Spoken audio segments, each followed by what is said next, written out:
besarnya rezeki yang akan kita dapat itu kan ya sesuai dengan wadahnya.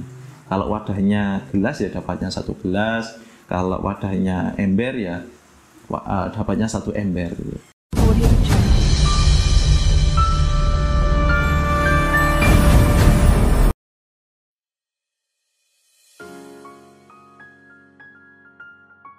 Assalamualaikum warahmatullahi wabarakatuh. Perkenalkan, nama saya Ali Mahfud. Saya owner Mijudes dan juga Seblak Salah. Jadi awal kali berwirausaha itu sebenarnya sudah sejak mahasiswa ya. Jadi karena kondisi ekonomi keluarga dan saya harus membantu perekonomian itu untuk membiayai kuliah itu, saya akhirnya kuliah sambil jualan seperti itu. Nah, kalau latar belakang keluarga sendiri, kalau dibilang petani itu keluarga saya sawahnya terbatas, kecil gitu loh. Jadi kalau mengandalkan penghasilan dari itu kurang.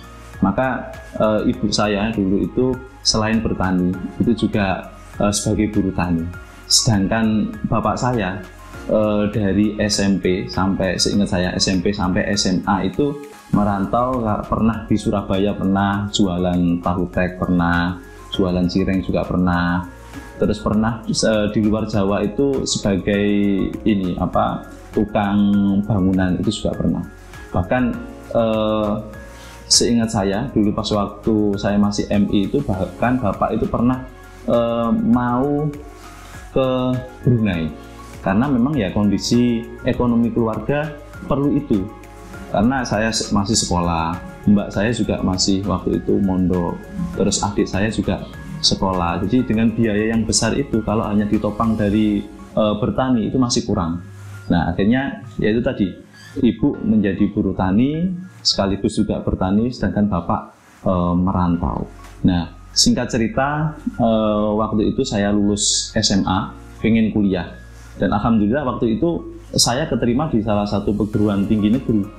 Tapi karena ya itu tadi, ekonomi terbatas, akhirnya harapan itu pupus. Jadi pas waktu pendaftaran ulang itu saya tidak bisa membayar gitu. Jadi akhirnya sampai saya itu 1 tahun berhenti kuliah. Dan di tahun selanjutnya, nah karena saya masih pengen kuliah, saya utarakan ke orang tua saya bahwasanya saya masih pengen kuliah di perguruan tinggi negeri yang itu berarti kan ada di luar Lamongan. Saya ini asli Lamongan ya, jadi aslinya Lamongan. Terus waktu itu ya pengennya kuliahnya di perguruan tinggi negeri. Kalau yang terdekat itu kan berarti kan ada di Surabaya atau Malang seperti itu. Nah keinginan saya itu saya sampaikan, tapi tetap saja orang tua saya bilang bahwasanya dengan kondisi ekonomi yang sekarang itu tidak bisa memenuhi keinginan saya.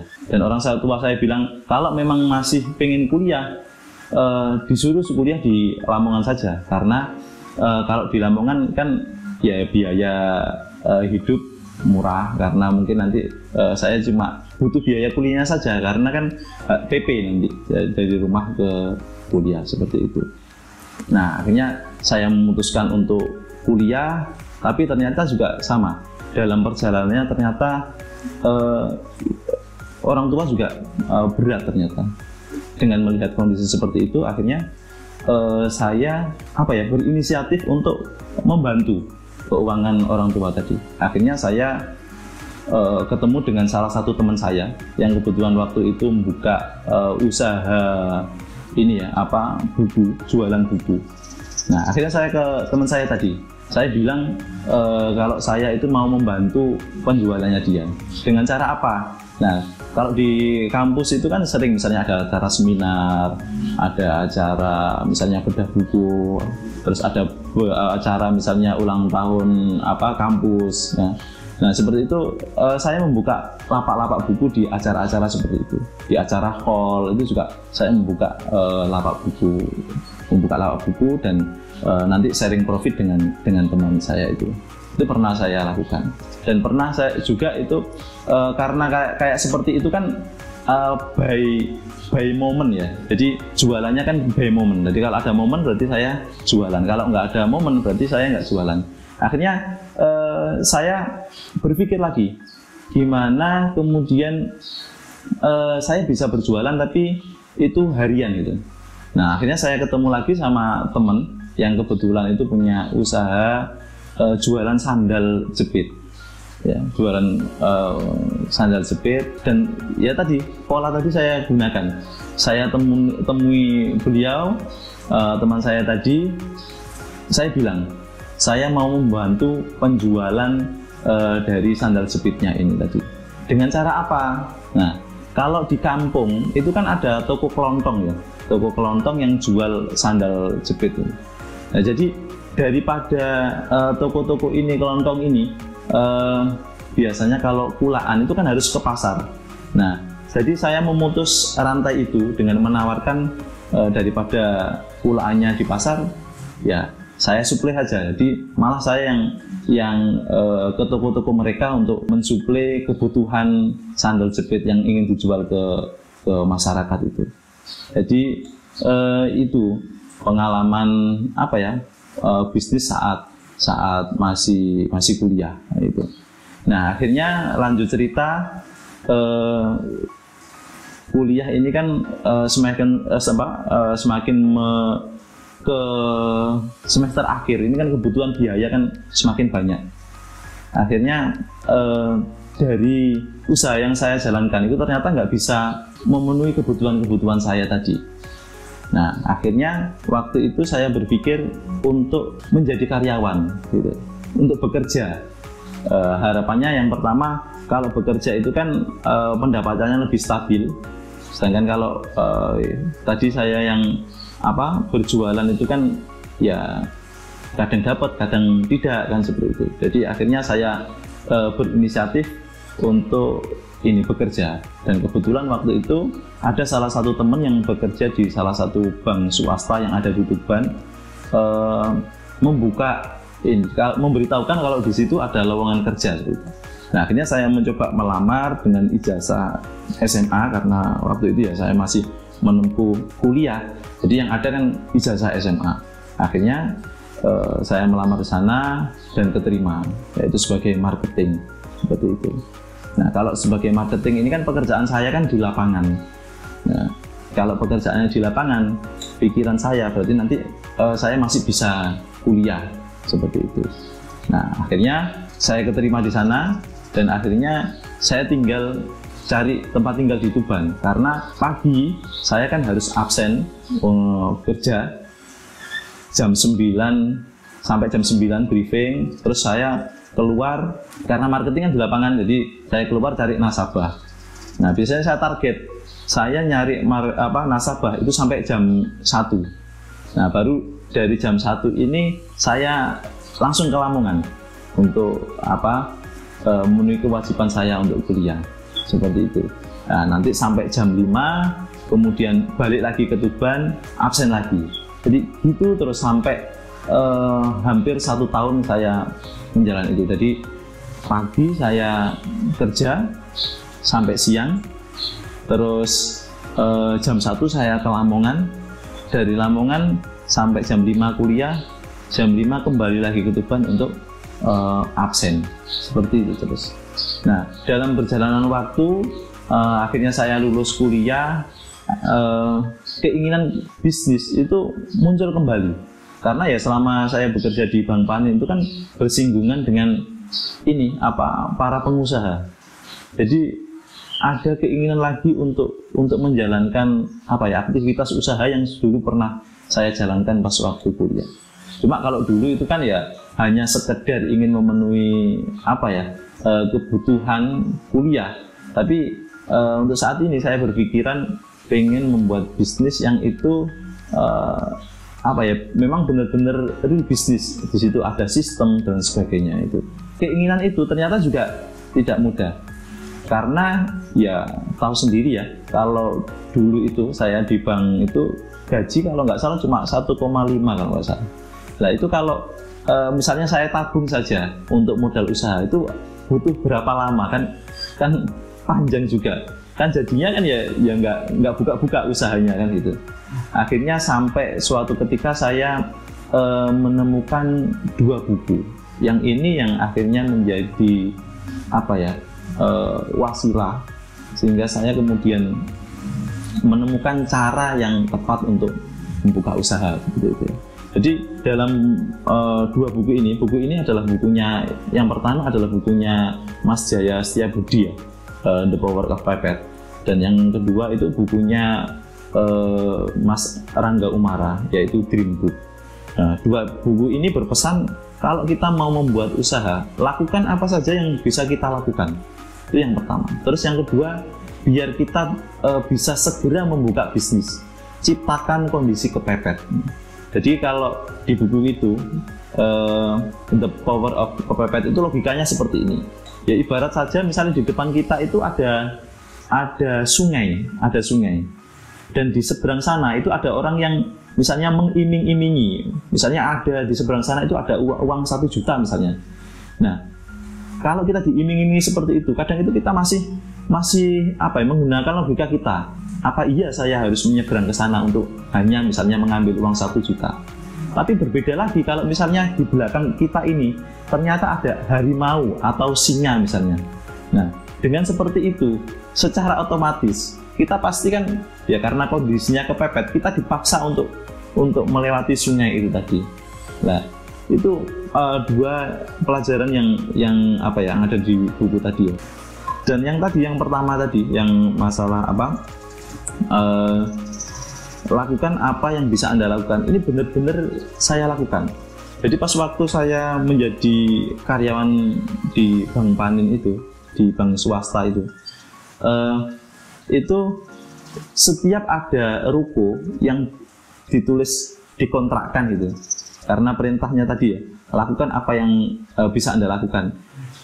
Itu setiap kalau ada ruko yang ada tulisannya dikontrakkan, itu mesti saya hubungi, karena ya baru itu yang bisa saya lakukan gitu.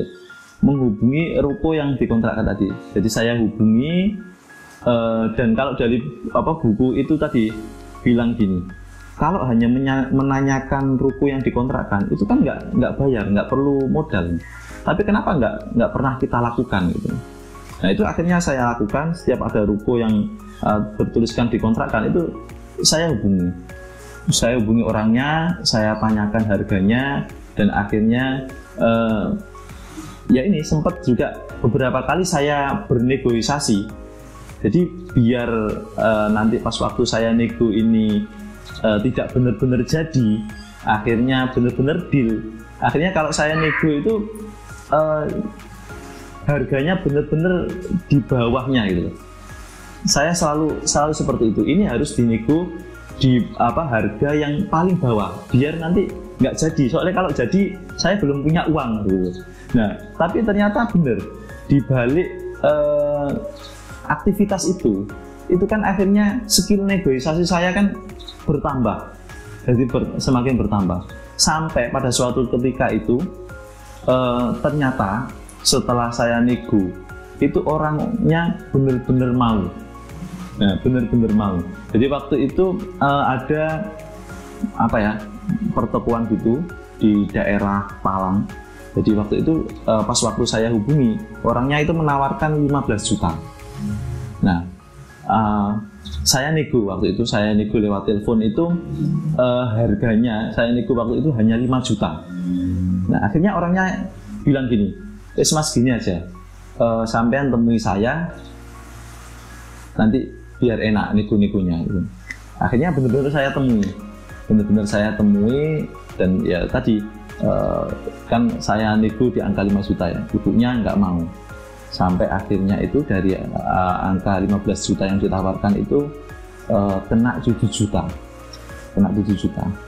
dan itu pun waktu itu saya nego lagi, saya nego untuk tenor pembayarannya. Jadi saya bagi dua, setahunnya kan 7 juta. Nah waktu itu saya nego untuk sampai bulan sekian saya bayar sekian dulu, nah sisanya nanti. Dan ternyata orangnya mau lagi gitu loh. Jadi akhirnya saya bingung, padahal saya ini nggak punya uang gitu loh, nggak punya uang, tapi ternyata orangnya mau. Nah akhirnya karena ya saya kan harus berkomitmen, karena memang orangnya mau ya. Akhirnya saya izin ke ibunya, oke Bu, nggak apa-apa, nanti 2 minggu lagi saya ke sini lagi dengan membawa uang yang sudah disepakati tadi. Nah, akhirnya sebelum 2 minggu ternyata ada kontrakan lagi di Pom Seliko. Dekatnya Pom Seliko itu ada food court bercangkruan. Jadi kalau yang sana waktu itu saya pengen, karena saya pernah punya pengalaman jualan sandal ya, itu mau saya pakai untuk jualan sandal yang pertokoan yang saya nego tadi. Tapi pas waktu saya gajian di sebelahnya Pom Seliko itu kan ada tempatnya mesin ATM ya. Pas waktu saya mau ngambil gajian saya itu, saya melihat ada area food court itu dikontrakkan. Akhirnya saya berpikir lagi, ini kalau yang di food court ini saya sewa, kayaknya modalnya lebih kecil. Karena apa? Kalau di food court itu kan biasanya meja, kursi kan sudah disediakan oleh pihak pengelola, dan kan kita tinggal masuk, tinggal ngisi dapur gitu aja. Akhirnya saya tertarik untuk yang di food court ini tadi, dan saya hubungi lagi nomor yang tertera di sana. Akhirnya saya disuruh ke kantornya dan dijelaskan kalau waktu itu sewanya kalau nggak salah itu 1 tahunnya itu 9 juta, tapi pembayarannya per 6 bulan sekali, jadi cuma 4,5 juta.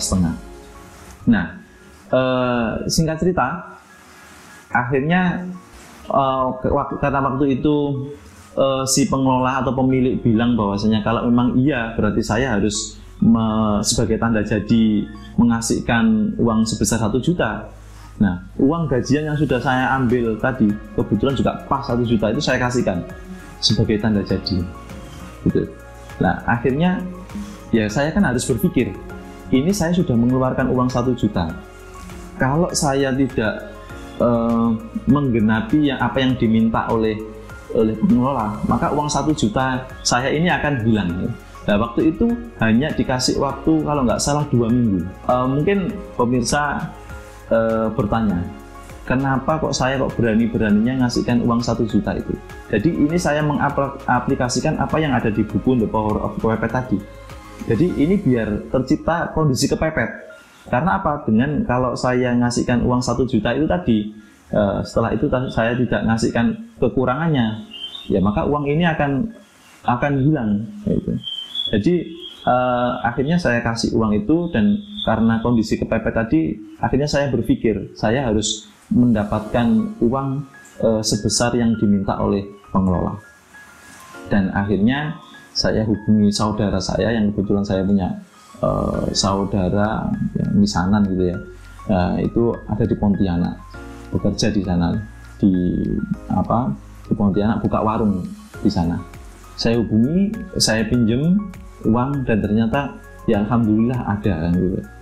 Nah, akhirnya uang yang untuk sewa sudah ada, sudah saya bayarkan. Nah, di sini saya harus berpikir lagi kan, ini gimana saya nanti pas waktu buka itu kan ya masih butuh modal untuk peralatan dapur dan sebagainya. Karena food court ini kan jualan ini ya, makanan ya. Jadi saya harus menyiapkan dapurnya kan gitu, peralatan dan sebagainya. Akhirnya saya berpikir lagi untuk mendapatkan modal. Akhirnya saya bilang kebetulan saya punya teman kuliah, saya pinjam uangnya, nanti kita bagi hasil dengan pembagian bla bla bla bla seperti itu.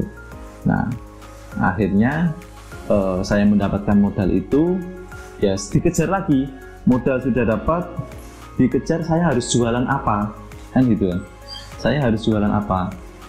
Nah, kebetulan waktu itu di food court itu ada peraturan kalau masing-masing outlet ini harus jualannya berbeda. Kebetulan saya ini orang Lamongan ya, waktu itu kepengen jualan soto, tapi ternyata di sana sudah ada yang jualan soto. Akhirnya saya berpikir produk apa ya yang pas untuk misal di food court. Gitu. Bayangan saya waktu itu di food court ini nanti yang kesini adalah anak-anak muda-mudi nongkrong seperti itu. Nah, kalau nongkrong berarti kebutuhannya itu bukan makanan berat, tapi makanan yang ya tengah-tengah lah, ya nggak terlalu berat ya nggak terlalu ringan. Akhirnya saya berpikir, oh iya ini berarti saya harus jualan mie ya, gitu.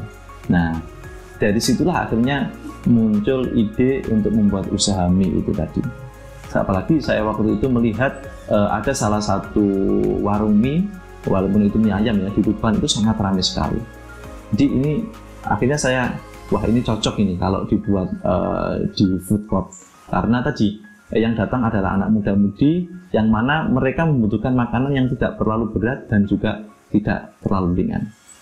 Nah dari ide mie itulah akhirnya saya harus, karena target marketnya kan anak muda, berarti saya mengemasnya juga harus menarik, harus sesuai dengan kebutuhan anak muda. Bahkan sampai namanya juga kan akhirnya saya waktu itu kasih nama mie jupe ya. Mie jupe itu mie juara pedas.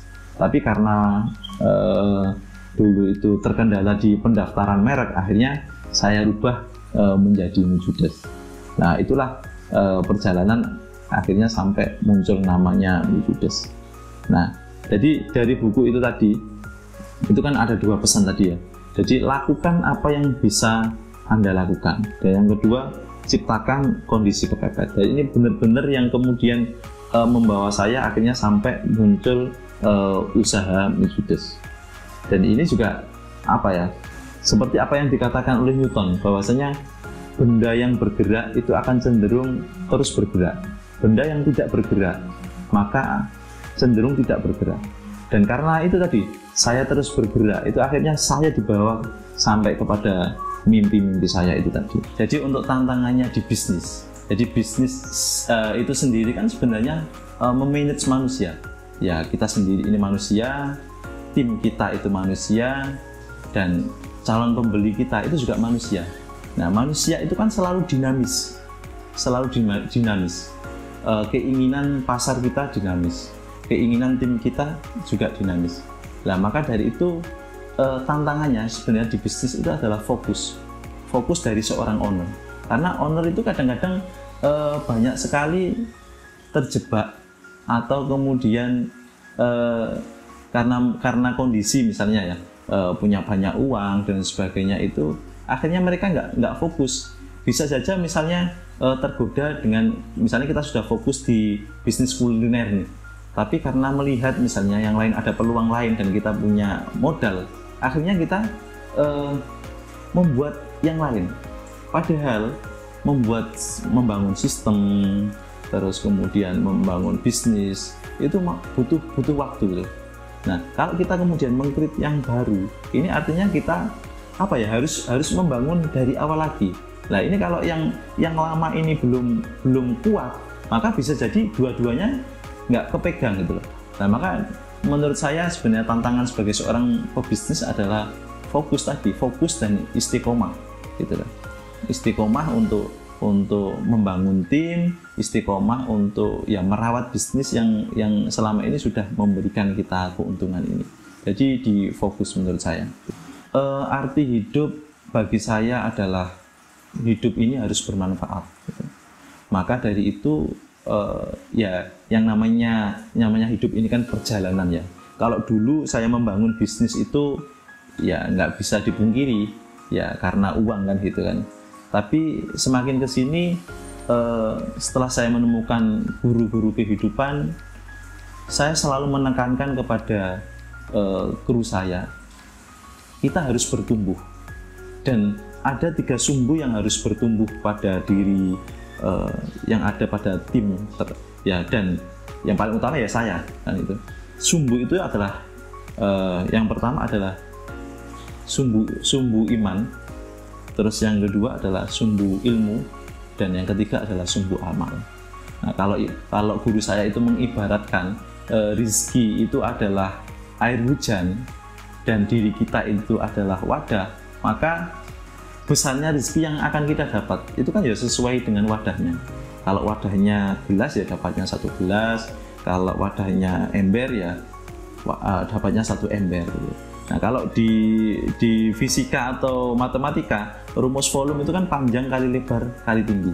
Nah guru saya tadi bilang kalau kapasitas diri berarti ya tadi tinggikan iman, panjangkan ilmu dan lebarkan amal. Jadi itu rumus yang disampaikan oleh guru saya. Maka dari itu saya saat ini selalu menekankan kepada guru-guru saya itu, ketika mereka ada di Mijudes, maka 3 ini harus bertumbuh. Spiritual mereka harus bertumbuh, ilmu mereka harus bertumbuh, dan amal mereka juga harus bertumbuh. Nah, karena mungkin kalau kru saya ini di Mijudes itu misalnya gajinya 1 juta misalnya, ya dapatnya setiap bulan itu ya sebesar itu. Kalau kita bicara masalah uang loh ya, dapatnya sebesar 1 juta kan gitu. Tapi kalau kita berbicara rezeki kan bukan hanya uang, kesehatan, atau misalnya kita masih bisa dekat dengan keluarga, itu kan juga sebuah rezeki. Nah, dengan teman-teman ini tumbuh, kita kan tidak tahu ya, siapa tahu misalnya dari kasir misalnya, karena dia itu keilmuan kasirnya bertumbuh, akhirnya dia kalau menyampaikan ke customer itu lugas, luas dan sebagainya. Terus tiba-tiba misal ada salah satu manajer dari perusahaan yang kemudian datang ke Mijudes, karena melihat keilmuannya dia itu menyampaikan lugas, luas tadi, akhirnya tertarik untuk misalnya meng-hire dia untuk di perusahaannya. Itu kan sebuah rezeki. Nah itu makanya saya selalu menekankan ke teman-teman yang ada di Mijudes itu, tumbuhkan 3 ini, karena kita tidak tahu kalau masalah uang, masalah gaji itu pasti ya tetap itu aja. Tapi kalau masalah rezeki itu bisa jadi tiba-tiba kan itu. Nah kalau mereka misalnya ilmunya tumbuh, spiritualnya tumbuh, amalnya tumbuh, nah kayak seperti itu kan bisa jadi ada rezeki yang mungkin nggak kita kira-kira akhirnya datang gitu. Jadi bagi saya hidup ini harus berarti. Hidup sekali maka harus berarti itu.